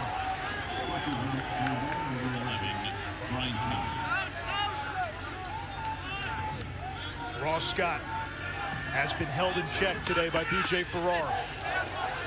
Great pick there by Rutgers. Scott beat it to Bartolo in front, and we're tied. The Scarlet Knights using the pick game to perfection. Using the pick game, putting the ball in the stick of your quarterback. Your most explosive offensive player, Ross Scott, has shown you the ability to make big plays as a goal scorer last week, the 8 against Harvard. This time dealing to the monster Bartolo, 6'6" crease presence. We're all tied. 2 goals in the span of 20 seconds.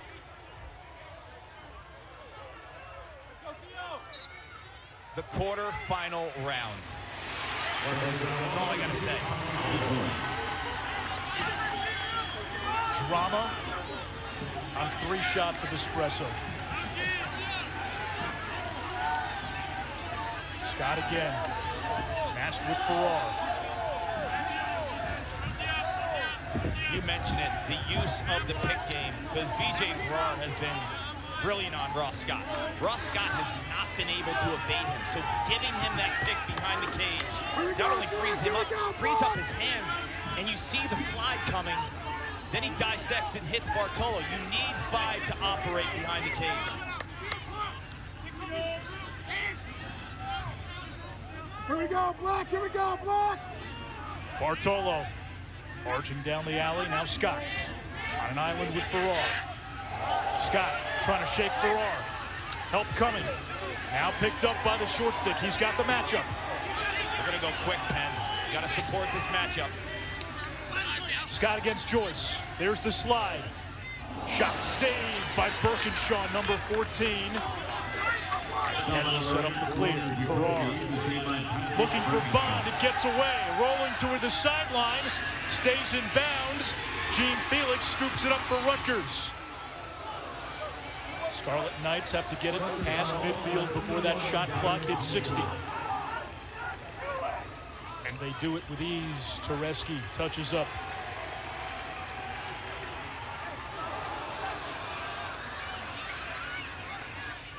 Big ground ball. Scooped up by Theo Lenz. Here comes Bond. Handley out of the box. No one in front. Handley missed the cage. Number 26. Oh, he wants that back. He wants that back. Yes, he does. He's losing his angle, and he shoots with the right hand. I thought maybe he would switch to his left and start moving towards the middle of the field to increase that angle. More net. But Kirst plays the body positioning as well as any goalie. You don't make that save, but you cause that shot. Bedard against Daninger, who's been tremendous for Rutgers, 2 in black.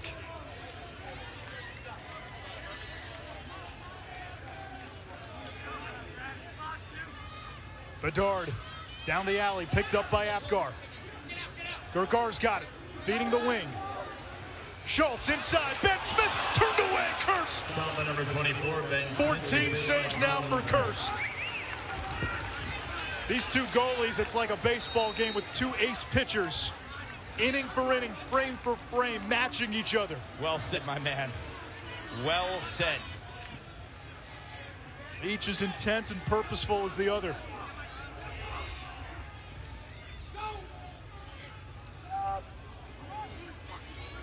Hanley with a rocket. Kirst is there. Save number 15.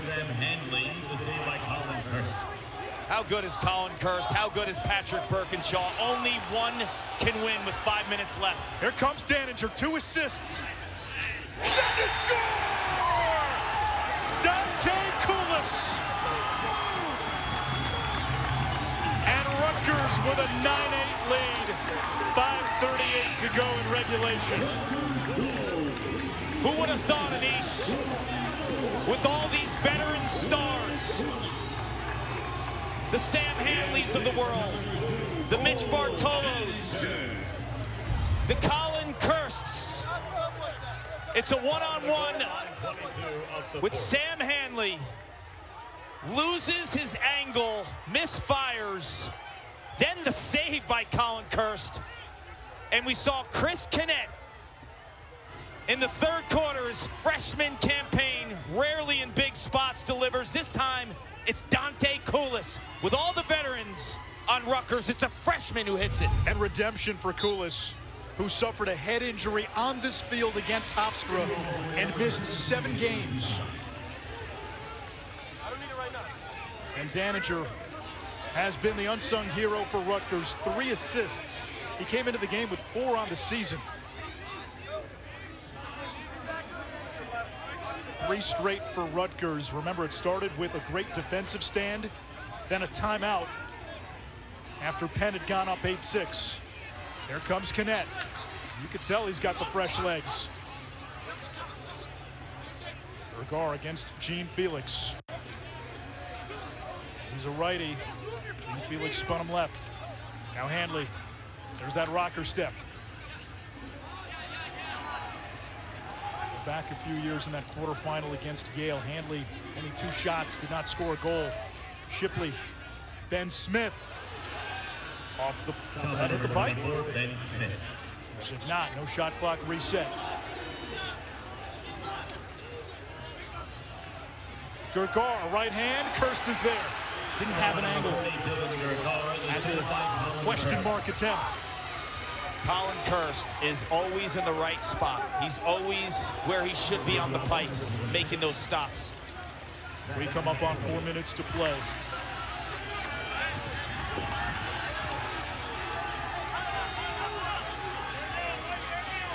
Scott against Farrar. And this is the point of the game, too, where Rutgers does have a depth advantage. Credit Brian Brecht, who went to Dante Koulis, the freshman, in a big spot like that. Koulis only 12 shots this season. He's connected 8 times, however. Knobloch's got 2 goals.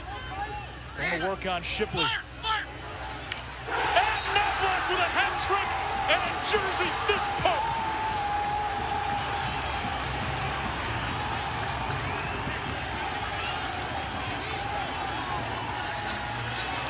This is a program who's been close, knocking on the door.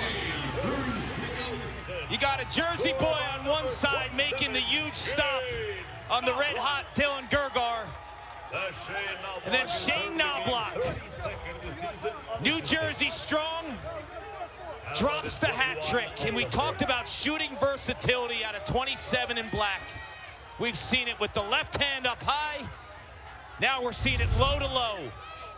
He has delivered. 12 multi-goal games this season. And a big face-off win for Duhenio.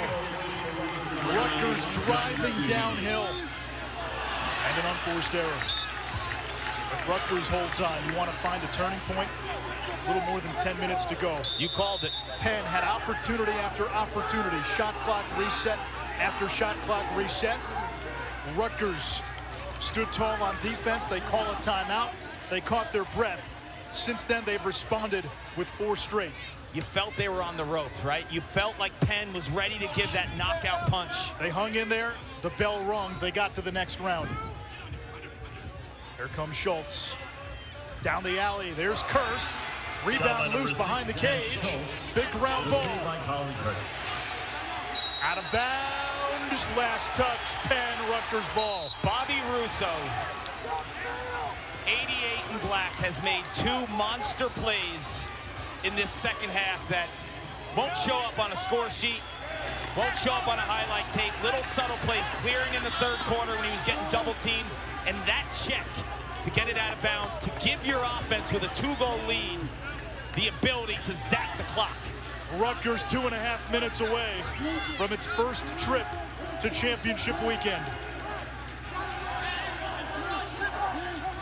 The Scarlet Knights 0 for 7 in the quarterfinals as a program entering today. You get a sense if Rutgers scores one more, this thing's over. We're going to hold probably around 15, attack the cage, because if you miss, you have a second opportunity, not only to score, but if you don't have a perfect scenario, you roll the ball out and ride them. And you can bleed the clock. We saw it last week, Richmond against Penn. Richmond went into stall ball too early, and it's different with a 1-goal lead versus a 2-goal lead. Scott over to Gallagher. Up top, Koulis. Bartolo. Shot clock violation, so Penn has it. Down by 2. 95 seconds to go, possibly in their season.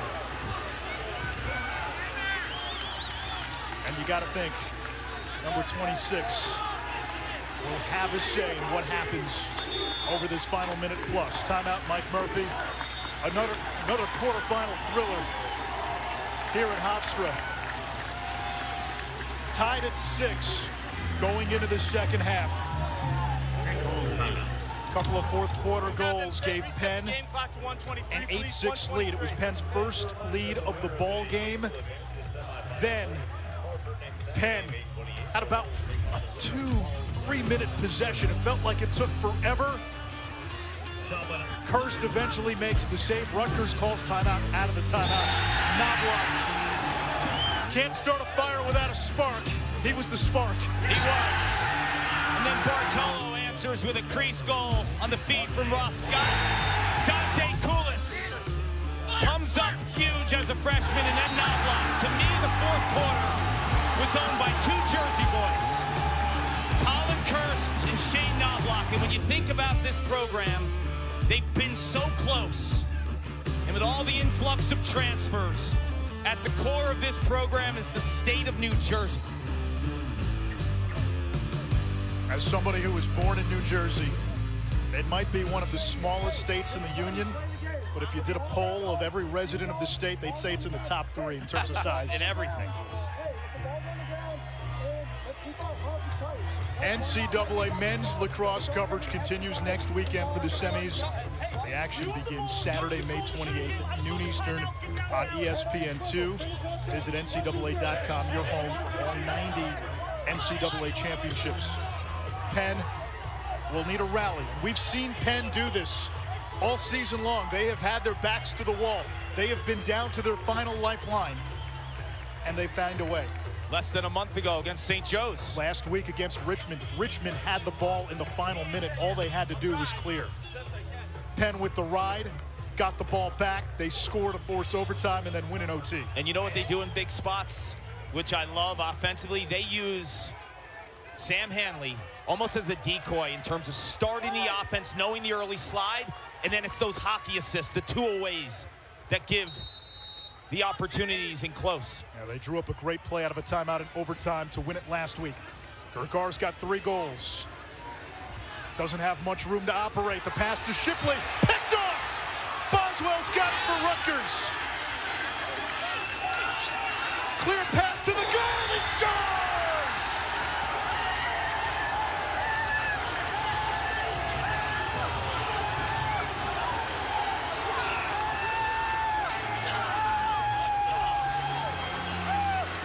Transfer from Bucknell, Brian Boswell. I'm thinking, okay, he gets that ball. He's going to exhaust the clock. Because when you shoot, you give life for a face-off. But if you're up 2 and you can can it to go up 3, 90 in black, that's the dagger. Clark down the stretch. And you saw it a little on that last possession, too. Penn looks tired. They gave us everything. But 5 goals in 8:15. Rutgers showed you, we talked about the depth and their ability to play end-to-end. 1:04 to go. Face-off violation, Rutgers. Shipley all the way to the cage. Who else cursed?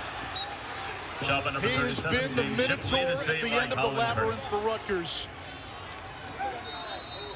Back-to-back 17 save games in this postseason. Gergar gets one back quickly. It's 11-9, 53 seconds to go. The door still ajar, and now it's on the face-off man. Arceri coming out to take the draw for Penn. That's why it's such a conflicting type of opinion when you're up 2 with a little bit over a minute. Do you shoot to score? Well, Boswell gives you the 3-goal lead, but now you're not guaranteed the ball again. That's the issue. Like, if Boswell exhausts the clock, nothing's more important than the ball. You're still asking a team to score, what, about 3 goals in a minute? That's a tall task. But it's possible. Arceri wins it to himself, accelerates ahead. And a timeout called by Mike Murphy before the pass. Just got it in. 48 seconds to go. If you know Penn, you know there's going to be late game drama, and they're going to make this thing interesting. See, when you have the ball in your Rutgers, if you can just get that clock down to the final seconds, you don't have to deal with the face-off situation. Rutgers is under 50% at the face-off dot this season. Penn has life. And if you're Penn, you're thinking, if we score here, we've won 16 out of 24 at the face-off X today. You've got 48 seconds. You don't have much time. The stakes, the winner to the national semifinals, championship weekend. Rutgers has never been there. Penn has been there once, 1988. They played Syracuse in the semis, the famous Air Gate game. Later today, Yale and Princeton. Tomorrow, Cornell, Delaware. Delaware head coach Ben DeLuca was a former Cornell head coach. And then the piece de resistance, Maryland, Virginia. A rematch of last year's championship. To a lot of folks, that feels like a de facto championship game. We get to see it in the quarterfinals. You mentioned that Penn 1988 semifinal appearance. John Canaris was in the goal. He played so well. Chris Flynn at the midfield was the Ivy League Player of the Year in 2 sports, in football and lacrosse. Gary Gate, the famous Air Gate shot. Rutgers, as the Kurtz family looks along, they've never been to championship weekend. Right now, here's the deal. If Sam Hanley doesn't start with the ball, you have to shut him off. You can't let him touch the ball. You cannot let 26 in white touch the ball.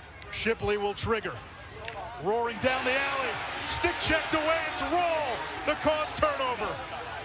Rutgers has it up 2. Gene Felix can't handle the pass. Canet retrieves. 30 seconds. Penn out of timeouts. Over to the wing. Shipley fires, save, cursed. It'll stay with Penn. Number 37, James Shipley, 20 seconds and change, and Handley with the ball in his cross. Here comes Handley, 6'5", 230. Trail check from behind to dislodge it on the shot. It stays with Penn, and Rutgers wants a timeout. 13.3 seconds to go. Brian Brecht and the Scarlet Knights can taste East Hartford and championship weekend. What's this timeout about for Rutgers? It's resetting. You can't take them to the bus. The only deal for me is looking from the press box. Penn looks exhausted. Sam Hanley looks exhausted. With 13 seconds left, you give them time to kind of recharge. If you're Rutgers, you play zone here, right? You play zone, but you have to shade to Hanley. That's just great defense by Ethan Rawl. The issue here, Anish, as Hanley gets to the goal, but the trail check, Rutgers doesn't play a ton of zone.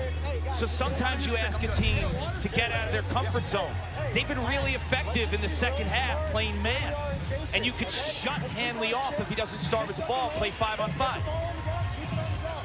The Kirst family, Connor, Michelle, there's mom with the glasses, the striped dress, dancing in the background. Her son Colin today, 18 saves, 7 in the fourth quarter. We told you early in the game, Colin starts his day with a handcrafted coffee every morning. He and roommate Ross Scott. 7 fourth quarter saves. Coffee indeed is for closers. But up 2, if you go zone, you're basically putting Penn in a situation to exhaust the clock, right? Because then you have to get into your flow, into your zone offense. How are you going to do that? You don't have time. Yeah, if you go man, you could go to the goal right away, and maybe with 6-7 seconds left, go back to the face-off dot. So zone makes sense. Looks like Rutgers, though, comes out in a man-to-man. Hanley feeding inside for Gergar. It's off the mark. In the crease, Rutgers ball.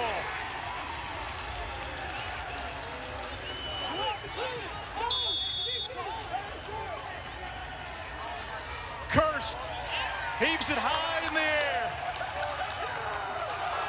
Rutgers riding Thunder Road to championship weekend. The Scarlet Knights in the national semifinals for the first time.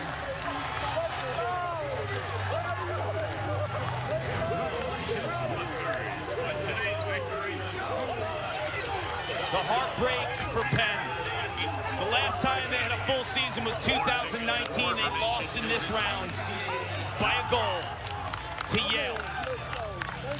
Rutgers on this field last year against North Carolina to lose by a goal, to be in this very same situation a year later and stamp the school's first appearance the championship weekend in the sport of men's lacrosse. Wow. Today's Capital One player of the game, no surprise, Colin Kirst, 18 saves, and in the fourth quarter,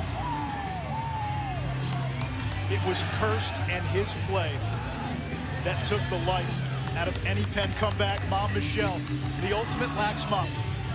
If Cornell wins tomorrow in Columbus, Ohio, she's going to be the most televised lax mom when we get to the semifinals. 2 sons. Her son CJ plays for Cornell. 2 sons not only at championship weekend, but could be facing off next week in East Hartford. A shooter and a goalie, head to head. So Rutgers punches its ticket to the national semis. First time for Rutgers.